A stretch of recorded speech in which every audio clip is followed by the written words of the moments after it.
Let's talk about 3D printing. 3D printing has been around for decades, but has just recently gained popularity. Today, you will get an introduction to how these machines work. Take a look at the animation modeling a 3D printer in action. Each time that the head of the machine makes a square motion, it is adding a layer. This is how most 3D printers work through a process called additive manufacturing. There are other types of 3D printers, but this is the most common one. Now watch closely and you'll see just what was talked about a few seconds ago. The head of the machine is adding to each layer until it has completed that layer. Then it moves on to the next layer, and so on. For those of you wondering how the 3D printer knows what goes on each layer, or how the printer knows what it is printing, I've got the answer for you. 3D printers use CAD drawings from a computer and thus know what to print. That being said, you don't have to do CAD for a living to be able to 3D print something.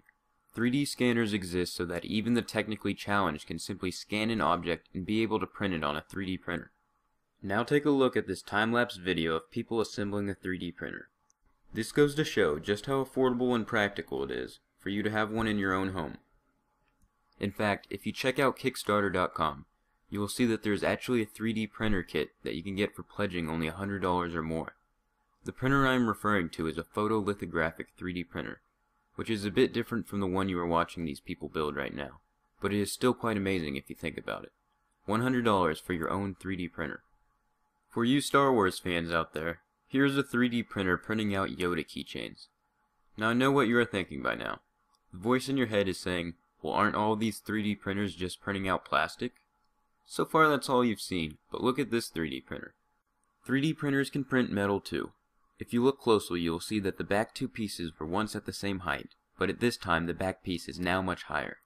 So if we can already print metal and plastic right now, what are the possibilities for the future? They are quite infinite, and it is thought that one day 3D printers will be self-replicating, meaning that you will be able to print out a 3D printer. Wrap your head around that one. 3D printing out a 3D printer. Now let's look at some graphs that I think you should find really interesting.